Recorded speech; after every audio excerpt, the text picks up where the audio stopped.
जिनागमस्य सारं हि नवनीतं तु कथ्यते गणिन्या ज्ञानमती नाम्ना प्रसिद्धा सैव उच्यते।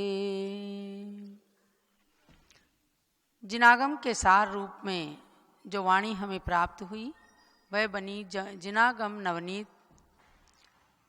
जिनागम नवनीत के नाम से पूज्यगणी ज्ञानमती माता ने ग्रंथ की रचना करके हमें दी। उसी में से आपको 25 नंबर का जिनागम नवनीत मैं सुना रही हूँ, बता रही हूँ। रयण सार ग्रंथ है, आचार्य श्री कुंद कुंद स्वामी के द्वारा रचित। उसमें गाथा नंबर है 137। श्रावक की 53 क्रियाएं होती हैं, ऐसा श्री कुंद कुंद स्वामी ने कहा। गुणवय तव समपडिमा दाणम जलगाणनम चरणत्थमियम दंसननाण चरितम क्रिया ते वर्ण सावया भणिया। श्रावक और संत ये दोनों सृष्टि के और मोक्ष मार्ग के दो पहिए हैं, किनारे हैं, तट हैं, सिरे हैं। ऐसे में गृहस्थ भी मोक्ष मार्गी माना गया है। साधु तो दीक्षा लेकर के मोक्ष मार्ग में चलते ही हैं, लेकिन श्रावकों को भी सदगृहस्थ होने के नाते उन्हें भी मोक्ष मार्गी कहा है। और उनकी 53 क्रियाएं आप सुनिएगा, बड़ा अच्छा लगेगा आपको, क्योंकि अष्टमूल गुण तो श्रावक को पालन करने के लिए चरणान योग ग्रंथों में कहा ही है, लेकिन ये रयण सार ग्रंथ कुंद कुंद स्वामी का जो है इसमें कहा 8 मूल गुण। 8 मूल गुण सब लोग जानते हैं, 5 उदंबर और 3 मकार का त्याग। बड़ पीपल गूलर उमर कठुमर, ये बड़ पीपल पाकर उमर और कठुमर, ये 5 उदंबर फल हैं जिनके अंदर त्रस जीव रहते हैं। उनको खाने से त्रस जीवों का घात होता है। और मध्य मांस मधु, इनको 3 मकार कहते हैं। शराब, मांस खाना और शहद का सेवन करना, ये दोषास्पद है। इसलिए इन 8 चीज़ों का त्याग करना अष्टमूल गुण कहलाता है। 12 व्रत, 5 अणु व्रत, 3 गुण व्रत, 4 शिक्षा व्रत, इनको भी जब थोड़ा आगे बढ़ते हैं तो श्रावक लोग ग्रहण करते हैं प्रतिमा के रूप में। पहली प्रतिमा, दूसरी प्रतिमा, तो दूसरी प्रतिमा में ये 12 व्रत आ जाते हैं। 12 तप, 6 बाह्य तप, 6 अंतरंग तप, अनशन, अमोदर व्रत परिसंख्यान, रस परित्याग, विविक्त शय्यासन और काय क्लेश। इनका पूर्ण रूप से पालन संत जन करते हैं, लेकिन अभ्यास रूप में पालन, आंशिक रूप में पालन श्रावक भी करते हैं, अनशन तप आदि कर करके। और 6 आभ्यंतर तप होते हैं, प्रायश्चित, विनय, वैयावृत्य, स्वाध्याय, ध्याना, स्वाध्याय, प्रायश्चित, विनय, वैयाव्रत, स्वाध्याय, विसर्ग, ध्याना, नित्तरम। ये तत्वार्थ सूत्र की 9वें अध्याय में 6 अंतरंग तप कहे गए हैं। तो कितने हो गए? 8 + 12, 12 8 20 और 12 तप, 20 और 12 32 हो गए। एक समता मने सामायिक करना। 11 प्रतिमा, दंसण वय सामाये पोषय सच्चित राय भत्तेया बंबारंभ परिज्ञा अणुमण मुद्दिष्ट देश विरदोया। देश विरत उत्कृष्ट श्रावक तक की अवस्था को प्राप्त करने के लिए 11वीं प्रतिमा क्षुल्लक ऐलक के रूप में होती है और 10वीं प्रतिमा अनुमति त्याग होती है।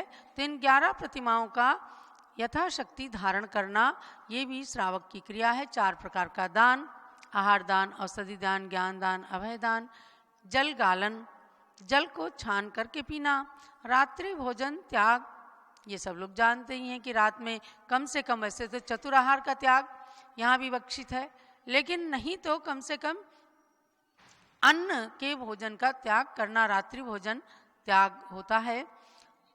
सम्यक दर्शन, सम्यक ज्ञान और चारित्र का पालन करना, ये श्रावक की 53 क्रिया है। तो 8 मूल गुण, 12 व्रत, 12 तप, 1 समता, 11 प्रतिमा, 4 प्रकार का दान, जल को छानकर पीना, रात्रि भोजन का त्याग और 3 रत्नत्रय यानी सम्यक दर्शन ज्ञान चारित्र, ये श्रावक की 53 क्रियाएं कही गई हैं।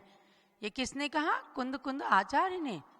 तो इन 53 क्रियाओं को जानकर अब हमें आप श्रावकों को अपने थर्मामीटर से ही परीक्षण कर लेना है कि हमारे अंदर कितनी क्रियाएं हैं। यानी अधिकतम 53 क्रियाओं का पालन करके श्रावक पूर्ण रूप से मोक्ष मार्गी बन सकता है।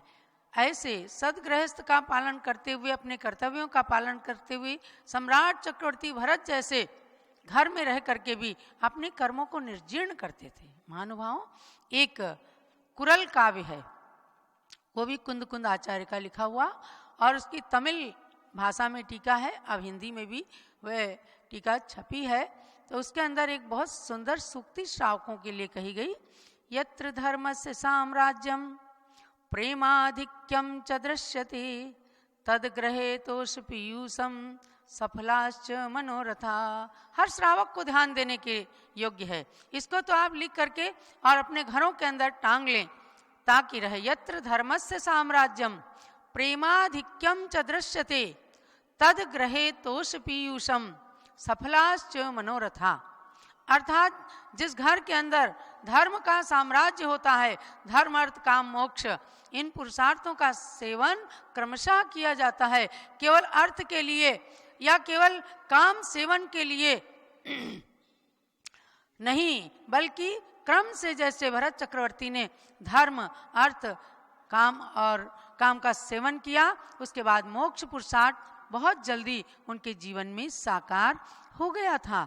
तो प्रेमाधिक्यम च दृश्यते, पारस्परिक प्रेम जहाँ देखा जाता है। कई बार देखते हैं आप कि 2 जने एक ही बेड पर सो रहे हैं, एक का मुंह इधर है, एक का मुंह उधर है, 36 का आंकड़ा है, लेकिन प्रेम की अधिकता के लिए एक दूसरे के लिए थोड़ा सा उदार बनना होता है।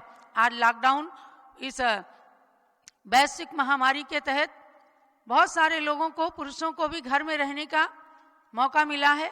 कहीं कहीं से सुनने में आता है बहुत लड़ाइयाँ होती हैं, और कहीं कहीं से बड़े शुभ समाचार मिलते हैं कि प्रेम की अधिकता, दिन भर पत्नी अपने लोगों को फ़ोन करती हैं, पति अपने रिश्तेदारों को, और जो भूले बिसरे बिछड़े हुए थे उनके अंदर भी प्रेम, एक दूसरे के प्रति प्रेम जागृत होता है। और यहाँ तक सुनने में आया कि पत्नी तो हमेशा बना करके खिलाती ही थी, पति भी अपना रोल अदा करते हैं और प्रेम की अधिकता से एक दूसरे का सहयोग करते हुए कुछ कुछ बना करके भी खिलाते हैं। समझे, ये प्रेम की अधिकता, ये शुभ राग है, संसार को बढ़ाने वाला नहीं, बल्कि दोनों मिलकर के यदि भगवान की पूजा अर्चना या परोपकार आदि के कार्य करते हैं तो ये प्रेम की अधिकता है। तद्ग्रहेतोष पीयूषम, ऐसे घर के अंदर संतोष रूपी अमृत की धारा बहती है और सफलाश्च मनोरथा, मनोरथ सफल हो जाते हैं।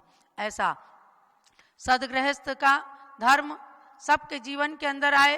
कोरोना जैसी वैश्विक महामारी आपके घर से समाप्त हो, क्योंकि जहां हंसी खुशी का वातावरण होगा, आप हंसते रहेंगे, खिलखिलाते रहेंगे, प्रसन्न चित्त रहेंगे, तो संकट को सहन करने की भी क्षमता, इम्यूनिटी पावर आपकी बढ़ जाएगी। इसीलिए